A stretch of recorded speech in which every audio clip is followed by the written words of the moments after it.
哎呀，哎，你给我喝的是什么水啊？这尊老阿幼你懂不懂啊？怎么给我喝这河水呢？应该给我找一点山泉水喝才对呀！老头儿，你别太过分了。有的喝就不错了，我大哥也没有义务伺候你。实在不好意思，这一路别提什么山泉水了，所有的水都来之不易。罢了罢了，咱们走吧。走了。进。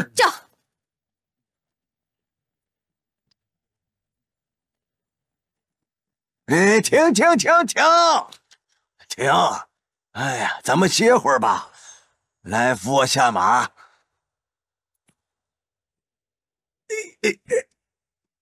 哎呀，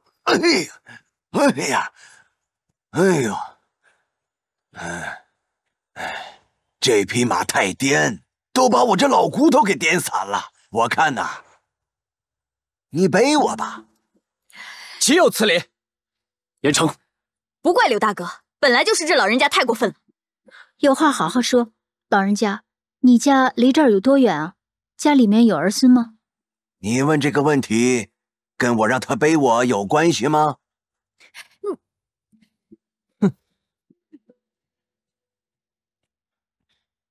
你别净找麻烦，要背呢，我背。来，我不用你背，我就用他背。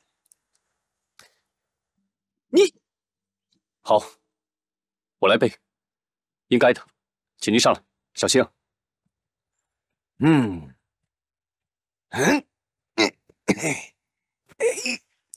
好舒坦呐！啊，坐好了。太过分了。就是。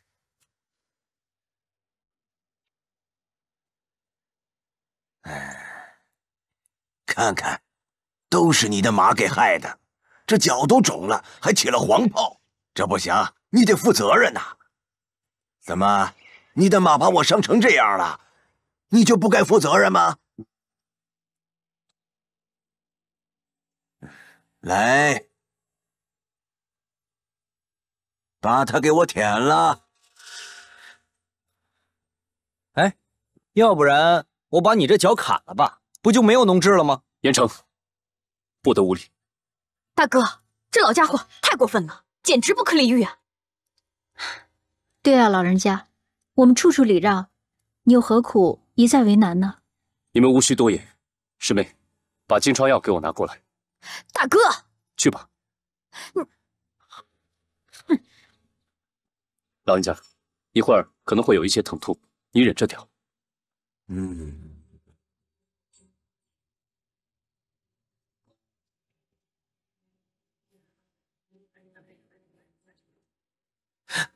哎，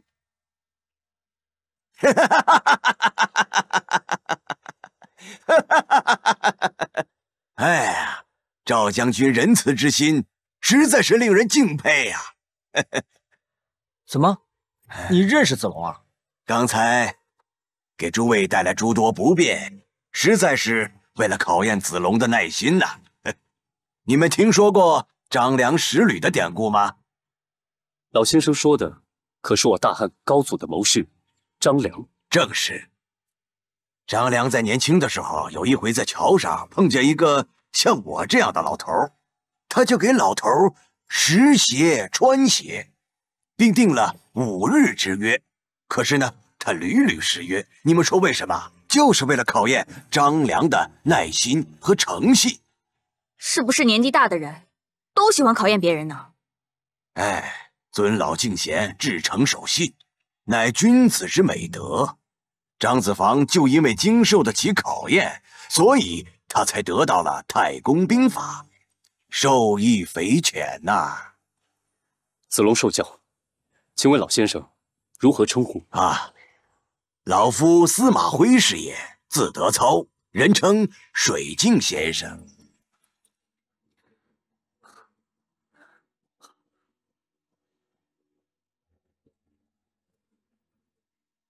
水镜先生，在下久仰。久仰？是的，在七凤炉的时候，听庞统先生有提过，庞统先生对您赞誉有加，万分的敬佩。是不是那个庞士元又到你那儿蹭吃蹭喝去了啊？哎，既然子龙通过了考验，水镜先生，那你是不是也有奇书相赠啊？哎，奇书倒是没有，不过我可以为你们指点一二，省得你们跑冤枉路了。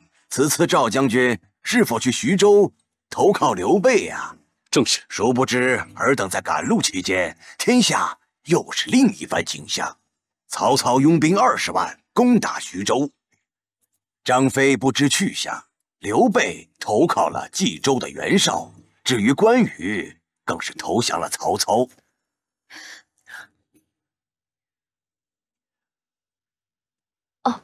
让两位嫂嫂受惊了，关某之罪。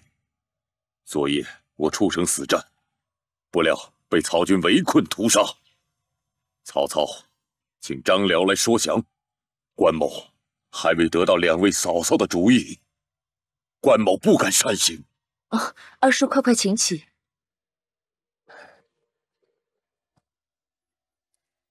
我们相信二叔，所以不必问我们二人意思。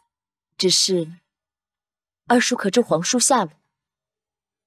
尚不知。我与曹操约定，倘若知道大哥下落，必千里万里去寻。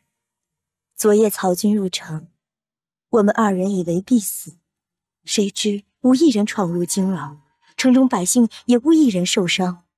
曹操不光答应不入嫂嫂处半步，还以皇叔俸禄赡养，关某才允降汉不降曹。可是，日后如果真的找到皇叔下落，曹操是否会真的放了我们呢？请两位嫂嫂放心，关某自有主张。请两位嫂嫂早些休息吧。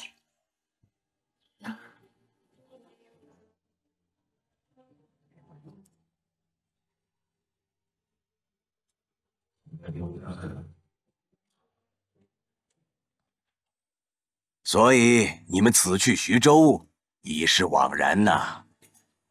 我一心想要投靠刘皇叔，可没有想到一直和他无缘。我该何去何从？那你何不到荆州去走一趟呢？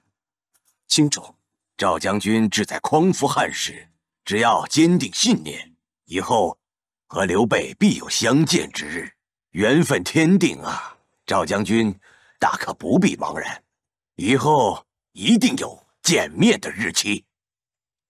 好了，老夫就此告别，多多保重。保重，保重。哎，保重。好。哎呀，哈哈哈哈哈哈！请两位嫂嫂早点安歇吧。二叔也早点休息。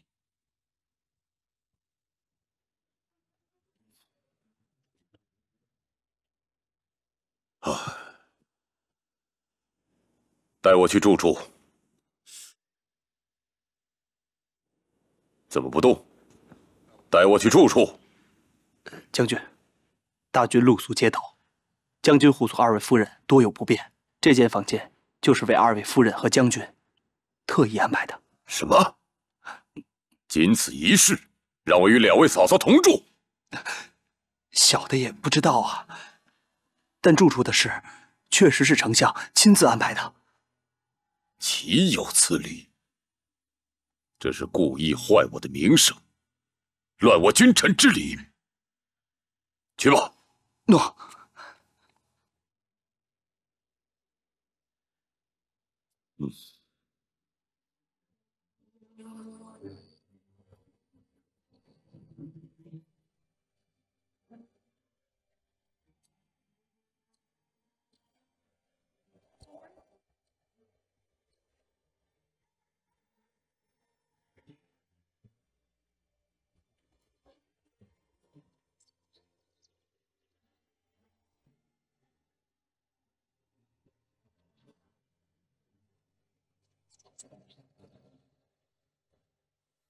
丞相，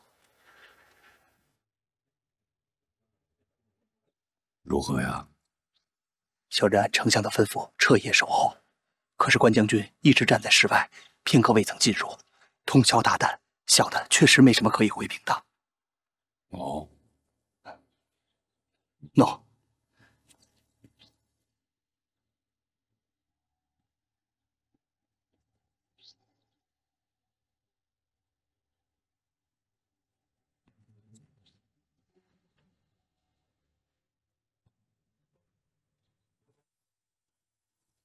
不乱君臣之礼，不忘兄弟之义。好。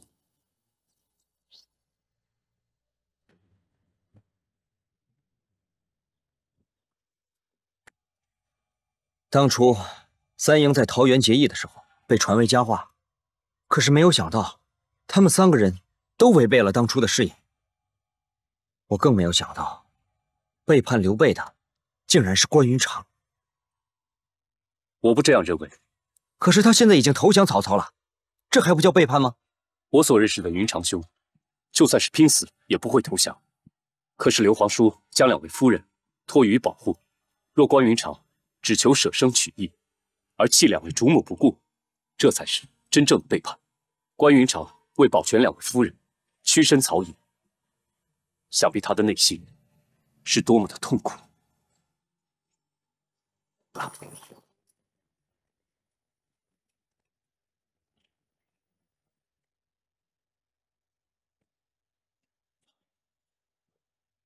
丞相，我见云长战袍已旧，特命人按云长身材去衣锦，为你做了一领战袍。此去需上远，路上有疏忽之处，还望云长见谅。来人，丞相。喏。哈哈哈哈哈！你们看看，是不是很合身？哈哈哈哈哈哈！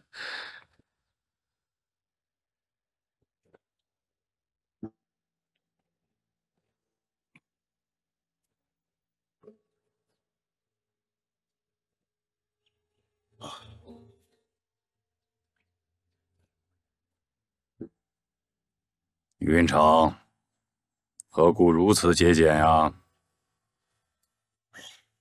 非关某节俭，这件旧袍乃大哥所赐之物，穿之如见大哥。关某岂敢以丞相新赐而忘记大哥之旧赐，所以将旧袍穿之于外。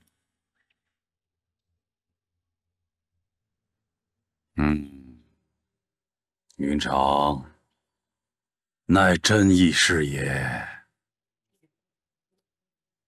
谢丞相。且慢，云长的战马何故如此消瘦啊？哦，关某身躯颇重，马匹不堪其负，故而瘦弱。哦，哈哈哈哈哈哈！来人，在。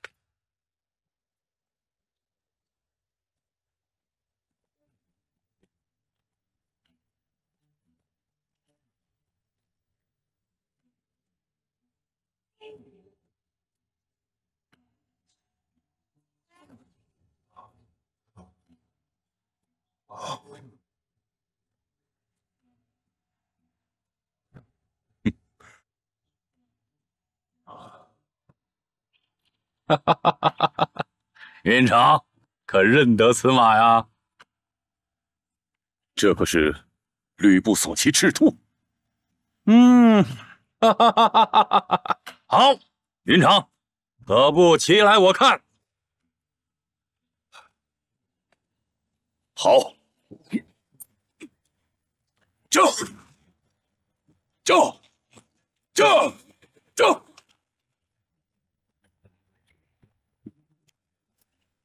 看，果然赤兔仿衬云长。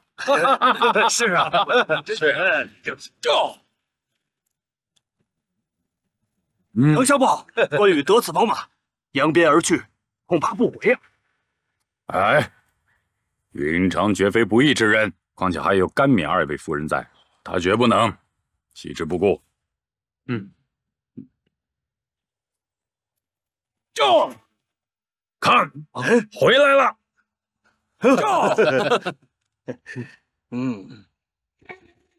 就。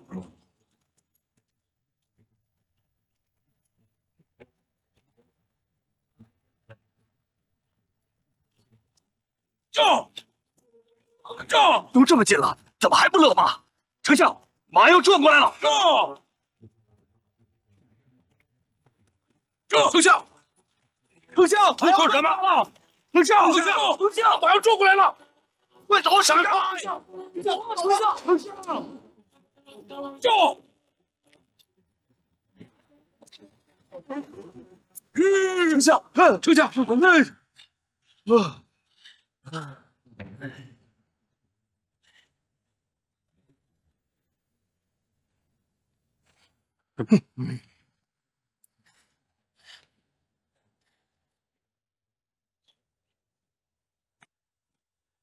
丞相，多谢丞相大恩。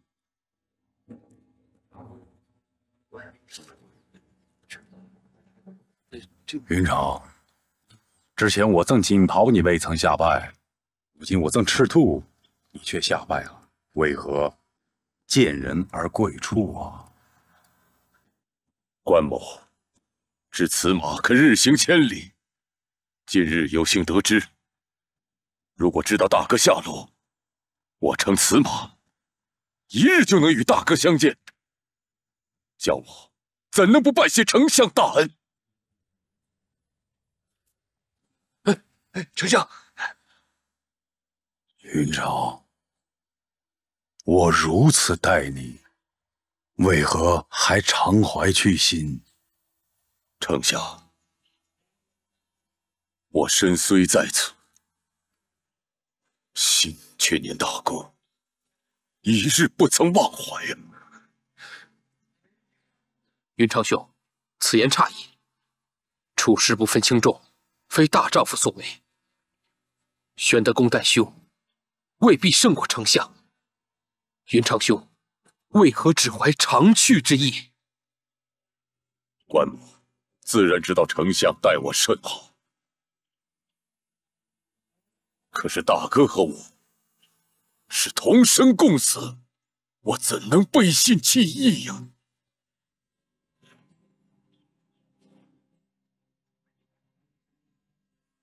丞相，关某非知恩不报之人，他日必报丞相大恩后方去。倘若玄德公已去世，兄长归往何处？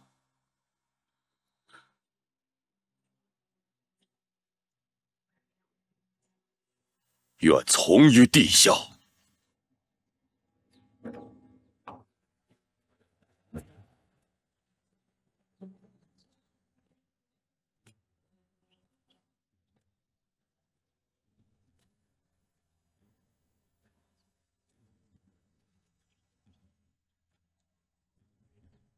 施主不忘其本，此等义薄云天、忠义无双之事，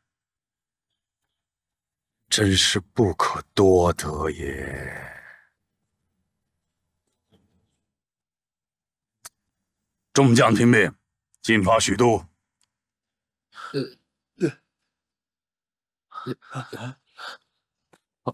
诺。诺。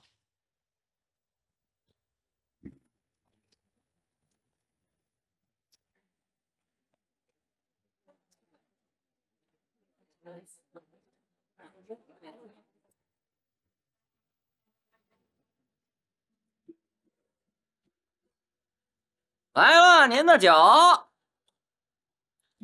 来，小姐您慢用。小姐，小姐，你就听双儿一句劝吧。这孔老夫子都说了，威邦不入，何况这冀州还是咱们仇家的地儿。那又怎么样？不是仇家，我还不来呢。你真打算要行刺袁绍？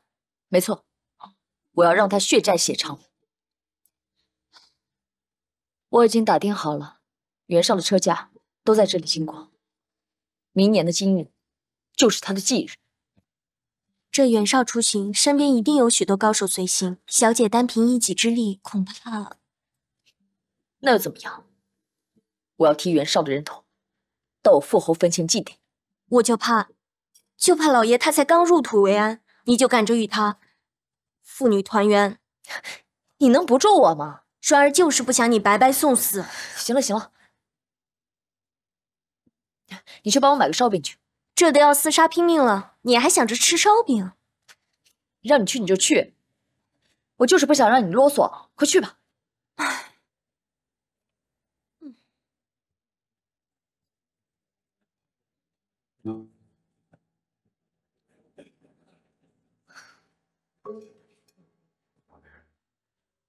丞相，我举荐一人，定可破袁。哦，何人？此人非关羽、关云长不可。哎，前日他便跟我说，没有立功便不会离开。我唯恐他立功后就要离去，所以这次根本就没有让他临阵。这刘备若在，必投袁绍。倘若我们让关云长去破了袁绍之兵，依照袁绍的做事风格，必杀刘备。倘若这刘备一死，那关云长又有何人可以投奔呢？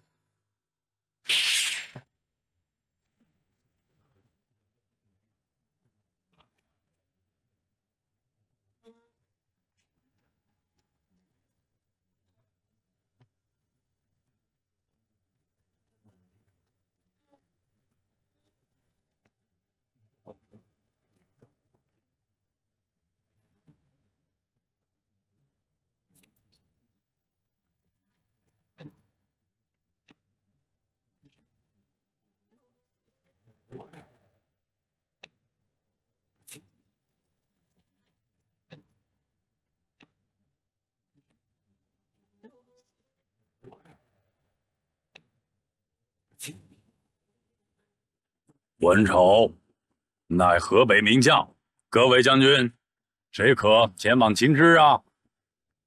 末将愿往。好。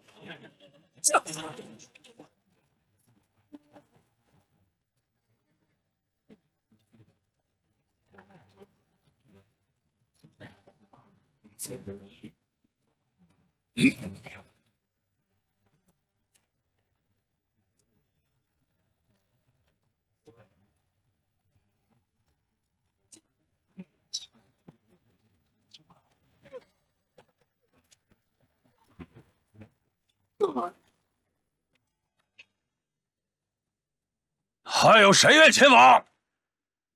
丞相，张良愿往。驾！驾！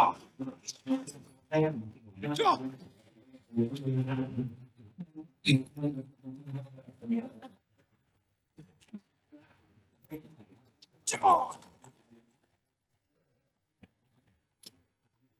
驾！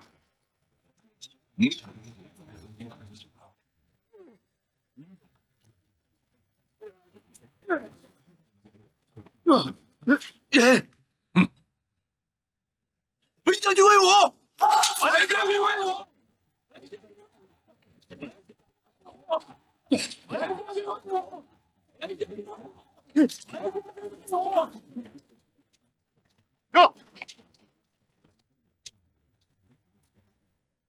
云长，可愿前往？驾！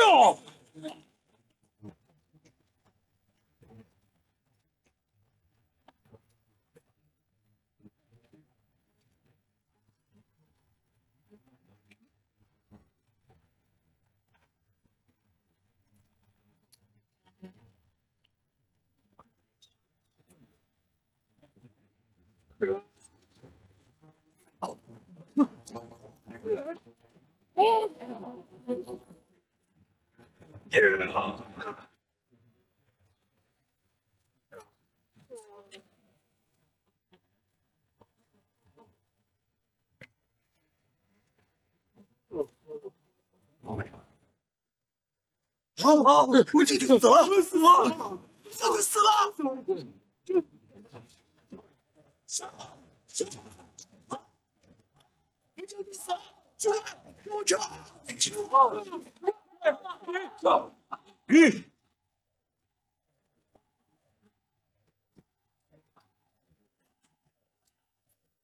杀戮圣者，实非我愿。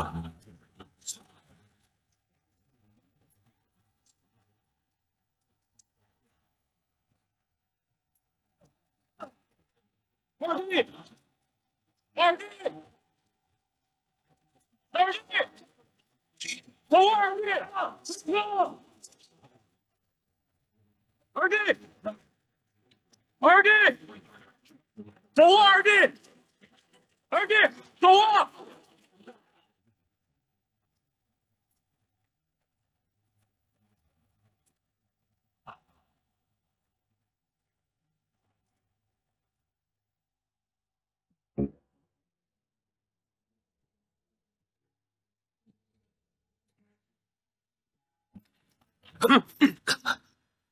这是为何？大耳贼，现在你还有什么话可辩？我何罪之有？哼，何罪之有？你义弟又害死我一员大将，你说你何罪之有？退出营外，斩！等等，容我说一句话，再杀不迟，如何？这曹操最担心的就是我协助明公，所以右云长诛杀了颜良、文丑，想借明公之手把我杀了。我只是心寒，这河北之大，竟无一人替我辩解申冤。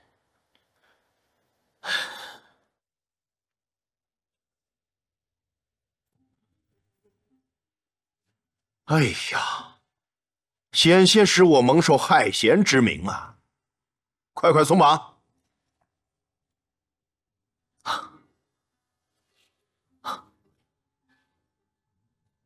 明公宽大之恩，无以为报。明公，我这就使一心腹，连夜送书信给云长。云长知道我的事情之后，便会连夜赶来，协助明公共诛曹贼。好啊，若能得云长，胜颜良、文丑10倍。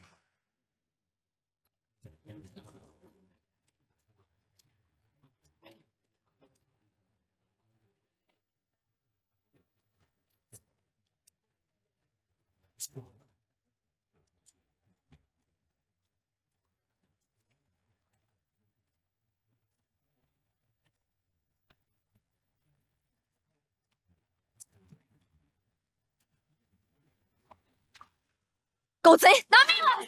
胡家，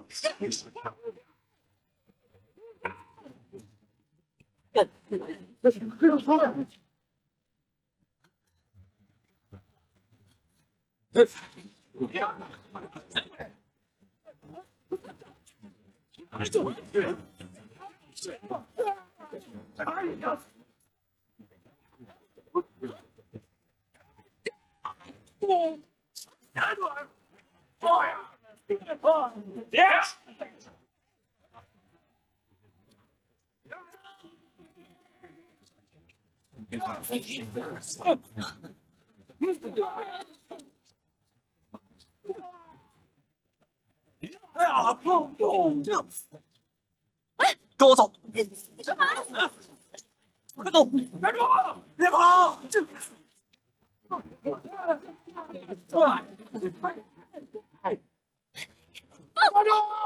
老去哪儿啊？啊！走！快去！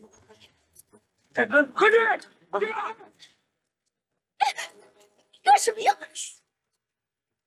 外面这个！谁让你搂着我的？你谁啊？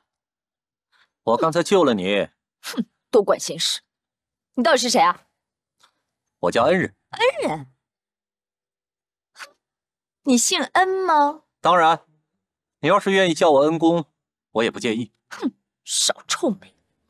哼，看你长得眉清目秀的，手里竟然扛着一把大刀片子，和你这模样还真是不搭。你懂什么呀？什么大刀片？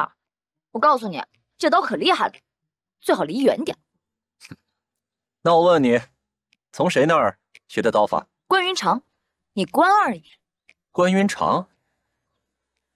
哼，关云长能教出你这样的徒弟，多少有些汗颜吧？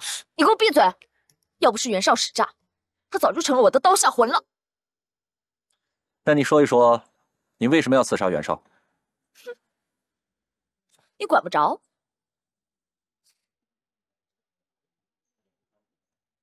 贵姓？贵宝初？不告诉你。幽州公孙。你怎么知道？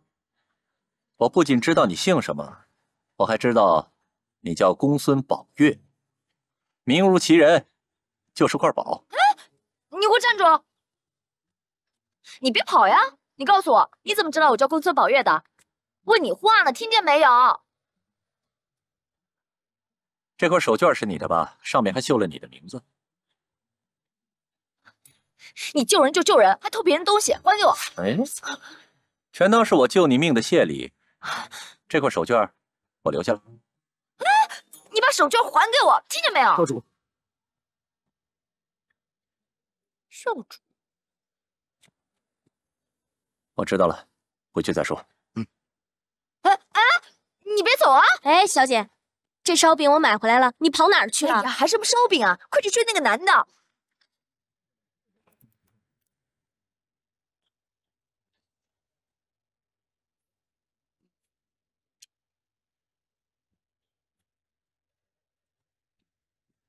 将军，有人称是您的故人，前来拜访。故人，请进来。诺。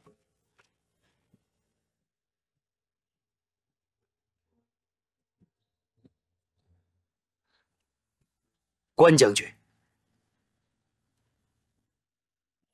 你是谁？为何称是我的故人？将军不必细问，您看书信就知道了。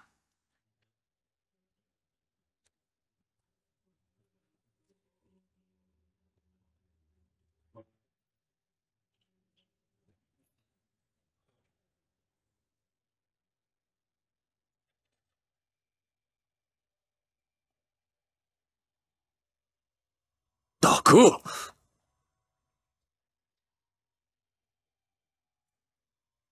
大哥，你冤枉云长了，非我不欲寻兄，怎奈不知兄之所在。弟怎么可能图富贵而背弃旧盟呢？将军既然不肯背弃旧盟，就应当速去与主公相见呐。人生于天地之间，无中使者，非君子也。我来时明白，去时何尝不明白？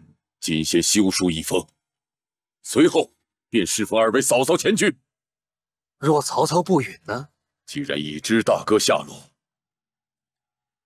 就算是刀山火海，也难阻我与大哥相见之心。如果曹操不允，我宁愿死去，也不肯久留于此。好，既然如此，劳烦将军回书一封，让我带回去与主公。好。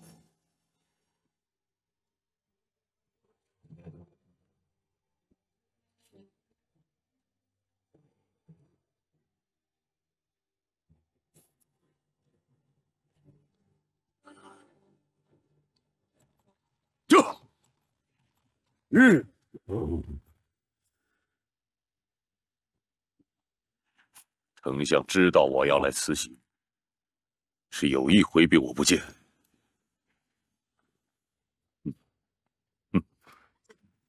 驾！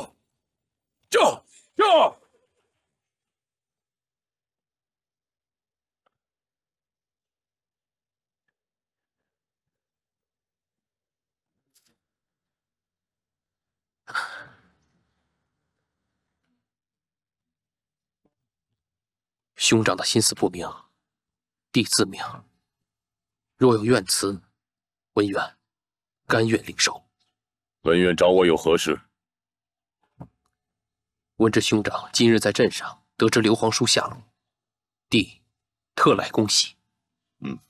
大哥虽在，却无缘一见，有什么好恭喜的？兄与刘皇叔和兄与弟的关系，以为如何？我与文远朋友之交，我与玄德朋友而后兄弟，进而君臣，不可相提并论。如今刘皇叔又在河北袁绍中，兄长可要前往投之？怎么？难道你们要违背当日之约吗？文远回去，必须代我向丞相道歉。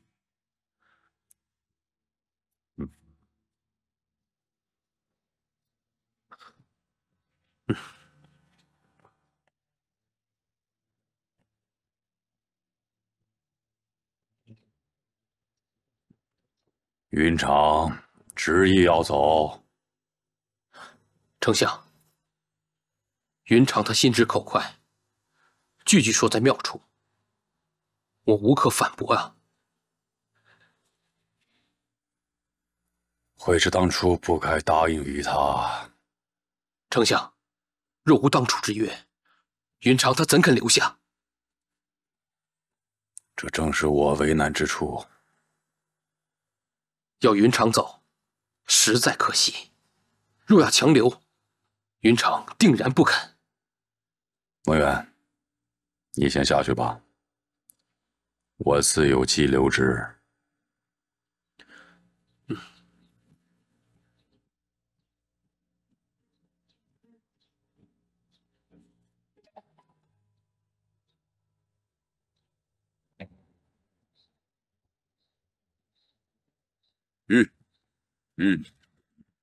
快去报知张辽将军，说关羽有急事要求见。诺。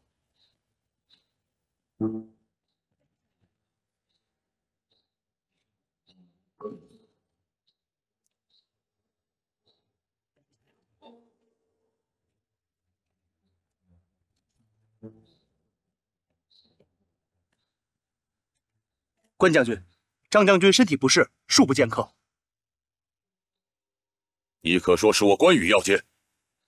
小人如实回禀，张将军病重，不能起身。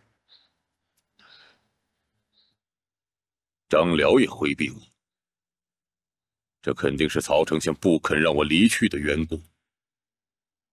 我去意已决，岂能在此一再停留？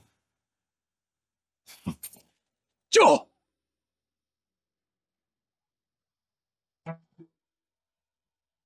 前者下邳失守，所请3事，以蒙恩诺。今探知吾兄现在袁绍军中，回思昔日之盟，岂容违背？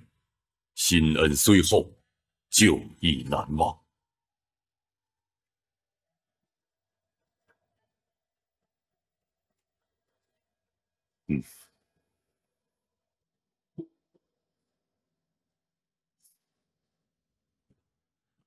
丞相，刚刚有人送来云长的亲笔书信，请您过目。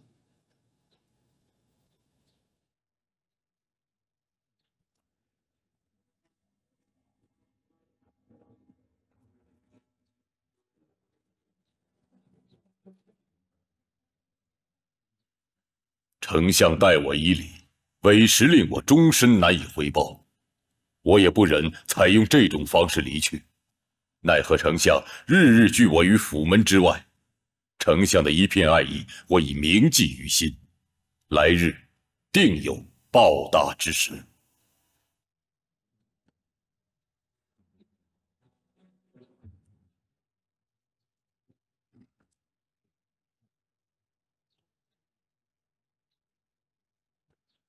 何事？丞相，这是何物？这是关将军交给小人的教册。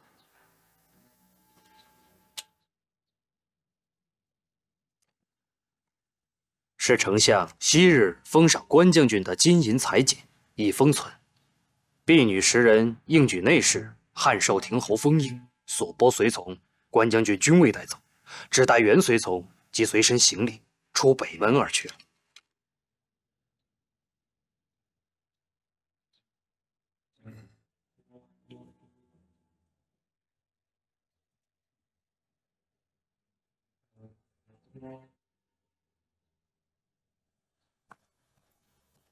丞相，蔡阳月领铁骑3000，去生擒关羽，献于丞相。请丞相下令。不忘雇主，来去明白。真丈夫也，尔等都应效仿于他。丞相，真的就让他去了？你先退下，不得追赶。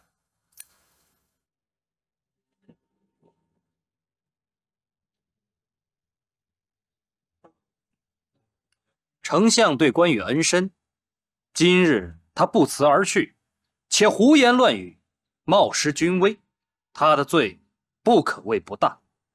若让他到了袁绍处，无异于如虎添翼，不如追杀，以绝后患。不可。昔日我允他3事，岂能食言而肥？义事各为其主，不得再提。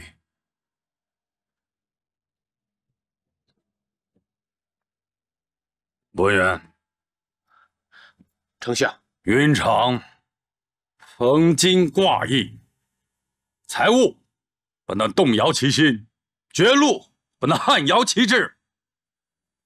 这样的人，我深感敬佩。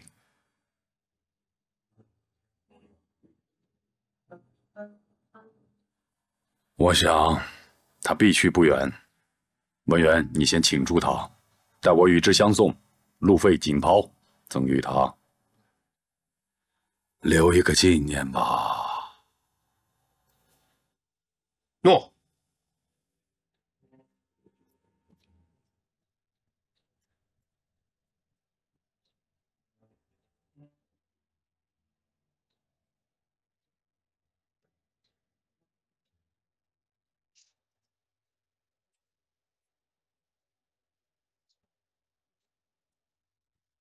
你确定是这儿吗？确定的很，身份都查清楚了。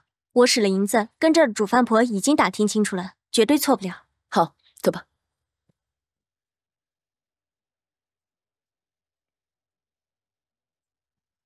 你们是？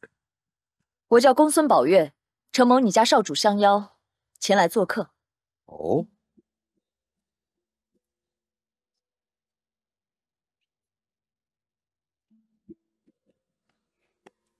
是他们，真是你啊！怎么找到这儿的？不光你有本事，我不但知道你住的地方，我还查出了你的底细。我万万没有想到，你竟然是西凉太守马腾之子，人称锦马超、马孟起。真不简单啊！哼。那是，一点薄礼不成敬意，还望恩人笑纳。这礼物看起来实在是不薄啊。公孙小姐此次前来，应该不是报我上次救命之恩的，我说的对不对？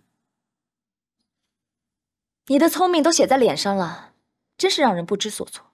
说吧，有什么事情？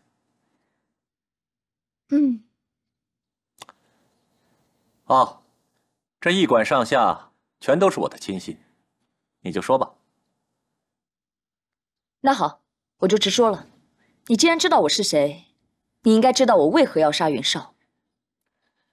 杀父之仇。没错。我想问你，你从西凉来到中原，目的为何？这恐怕就不好说了吧？难道马侯要与袁绍结盟？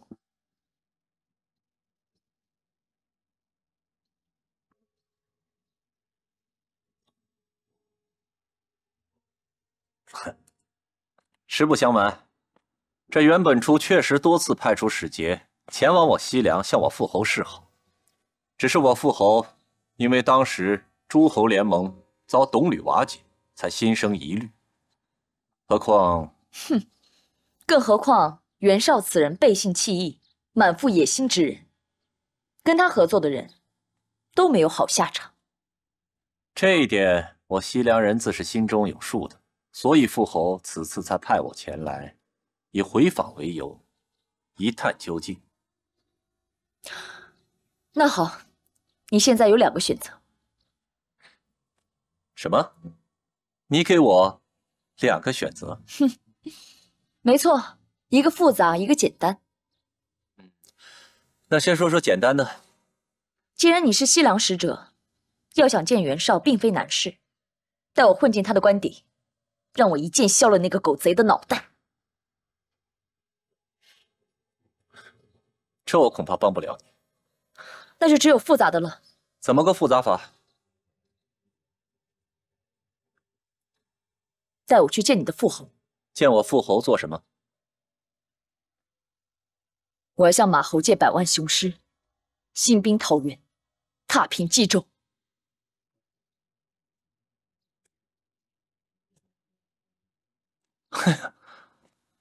我说公孙小姐，你这想法也太天真了吧？你确定这些方法都是用脑子想出来的？你知道我报仇心切，咱俩现在也算是朋友了吧？你难道不帮我？可你这简直是痴人说梦啊！你说一个拿着大刀片子满街跑的丫头，张口就要跟我父亲借100万雄师，这怎么可能？你说谁是丫头呢？难道这西凉兵马不够数？哎呀，那少点也行啊！哎，我马超实在没工夫跟你玩这些儿戏。这个兵怎么这么难啊？你找别人借去，宋康。我找谁啊？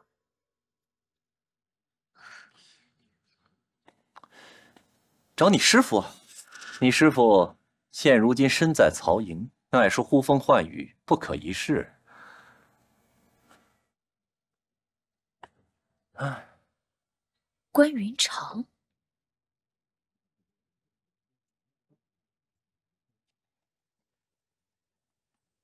驾！大哥，你真的不考虑前往冀州与刘皇叔会合吗？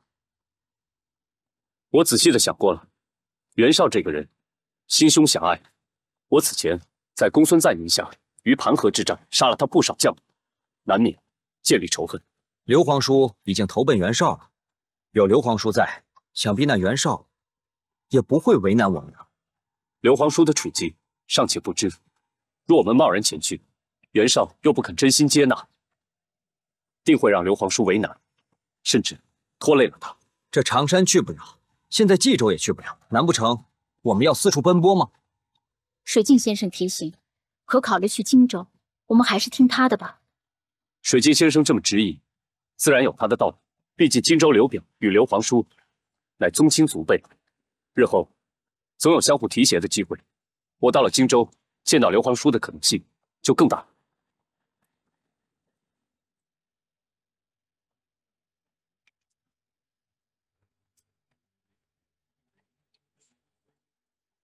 我们这蜗牛山来贵客了。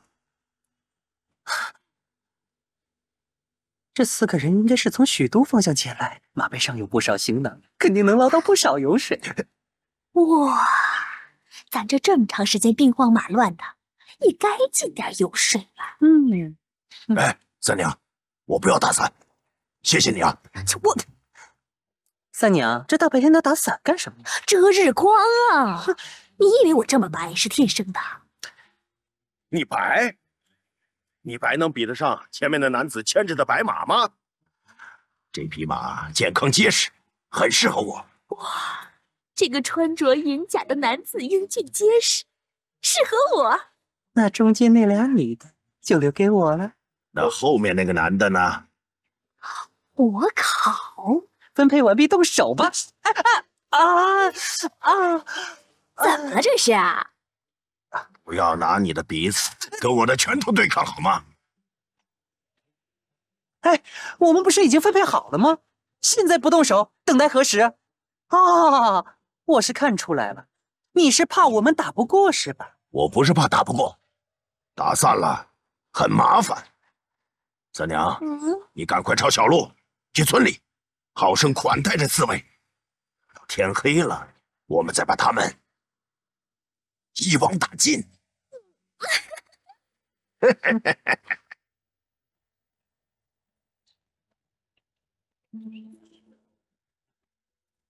这是什么地方？竟然如此破败！街上一个人也没有，难道是个空村子？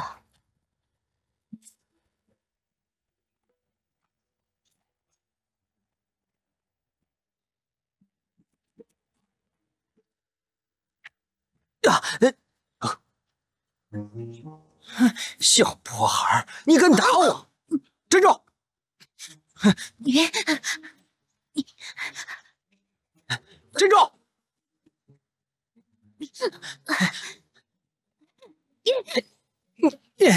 信不信我打你屁股啊？敢打我！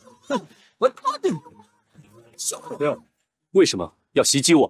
哼！你们是坏蛋，我要消灭你们！臭小子！放给我！别打我孩子！别打我孩子！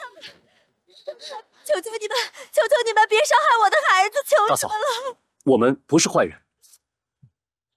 起来！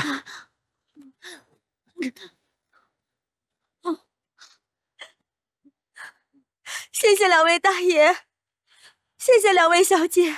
他为什么认为骑马的都是坏人？你们有所不知，这里山贼横行，各家各户无一幸免。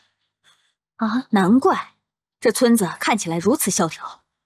那为何不报官，让官府的人来处理啊？你们是不知道那山贼有多凶狠，官府哪肯来趟这趟浑水？倒是这县里新来了一个县官，3天2头来我们镇上征收粮食，征收兵丁，我们这日子真是越来越没法过了。岂有此理！这还有王法吗？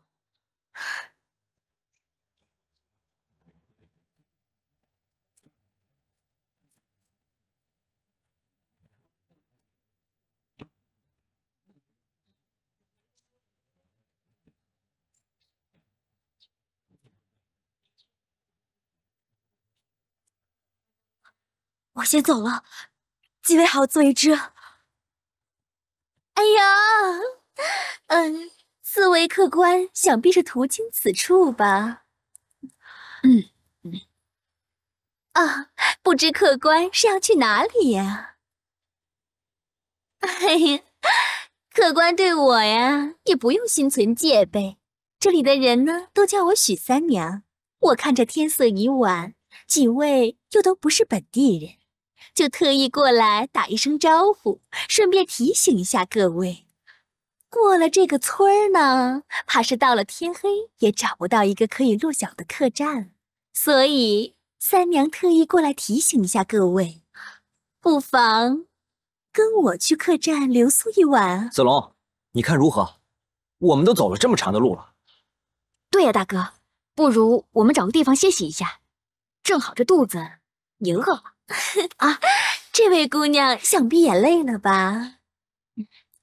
没关系，这吃饭睡觉可都是大事儿，怎么能没关系呢？跟我走吧。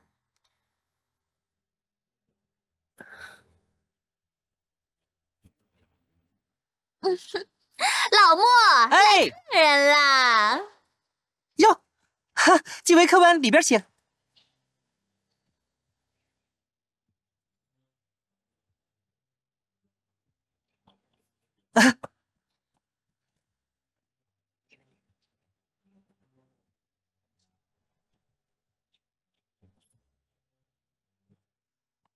几位客官，里边请，里边请，快快快快快！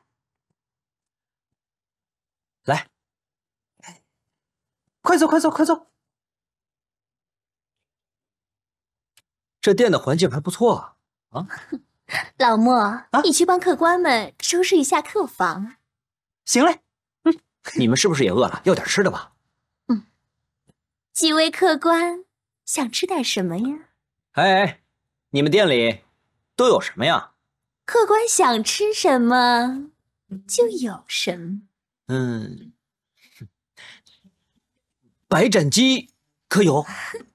有。清蒸鱼可有？有。酱牛肉有吗？也有。好好，那再来一坛女儿红。吃饱了喝足了，好睡觉。嘿嘿。几位客官稍等一下，好酒好菜马上就来。嘿，哎，我觉得咱们这回来对地方了。我看未必。子龙，你别这么紧张兮兮的行吗？不觉得奇怪吗？整个村落残破萧条，为什么这家客栈应有尽有呢？那既然是客栈，食材充足，总是应该的吧？山贼打劫，官府克扣，百姓无一幸免，凭什么这家客栈就得天独厚？可是这子龙哥说的有道理。对，总之，咱们小心一点就是了。你们先歇着，我四处看一看。哎，客官可是要去茅厕，里面右转就是。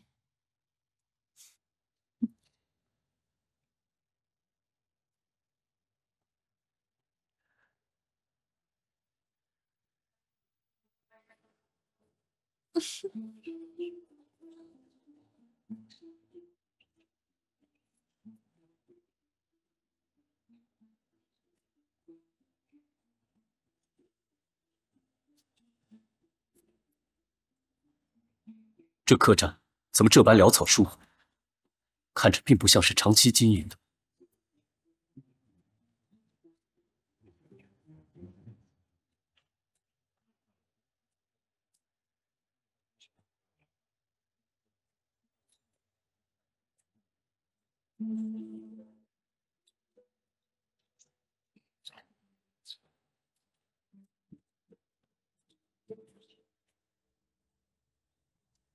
各位客官，请慢用。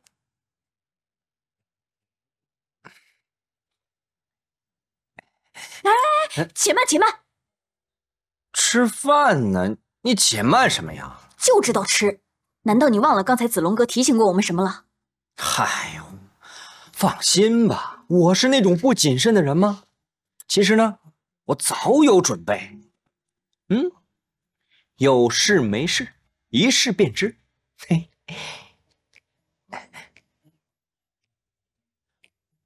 没事啊，你看，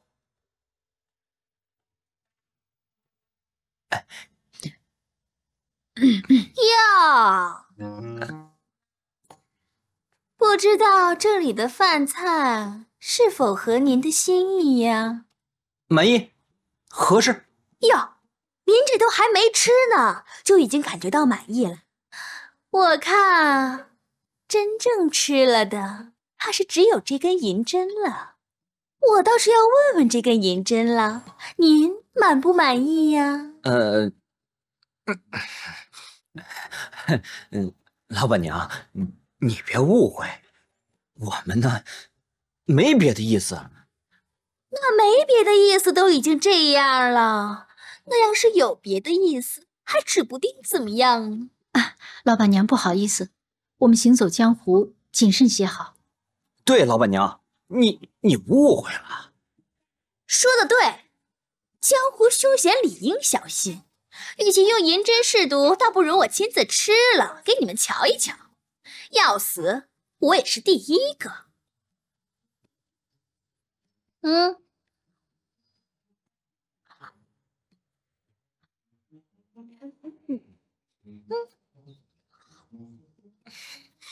怎么样啊，客官？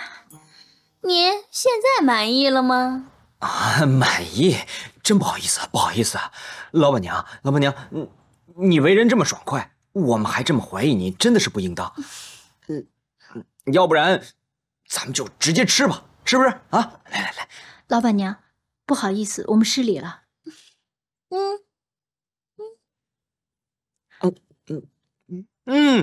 来，好吃。飞燕，你也多吃点啊。瞧把他给饿的。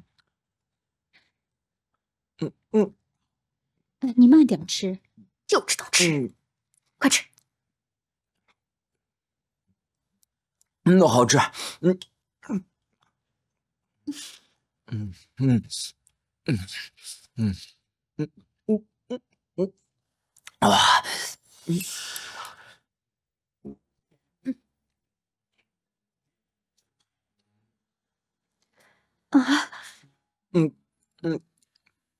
头怎么这么晕啊？是啊，怎么那么晕呢？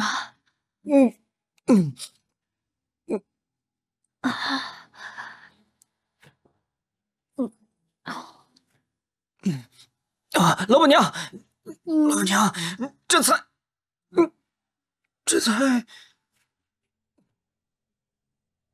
哼，在韭菜里面下毒，那多浪费！我就不能在筷子上抹毒啊？跟我。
快走，快！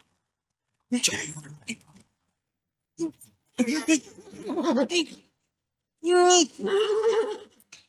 走啊！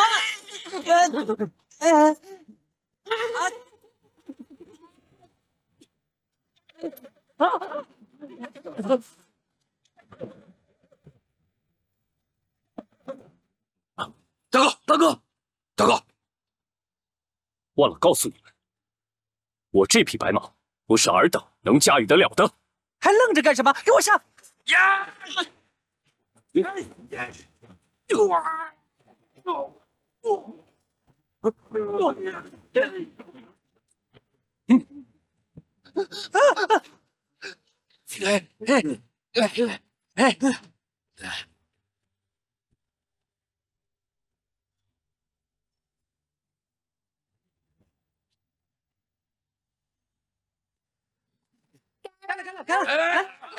吃啊！好东西吃！你们给我弄了个啥呀？这是？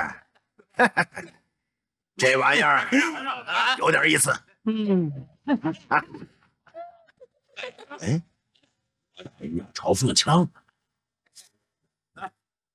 这名字听起来怎么那么熟悉？喝一杯。该不会是盘河之战把文丑打得哇哇叫的神器吧？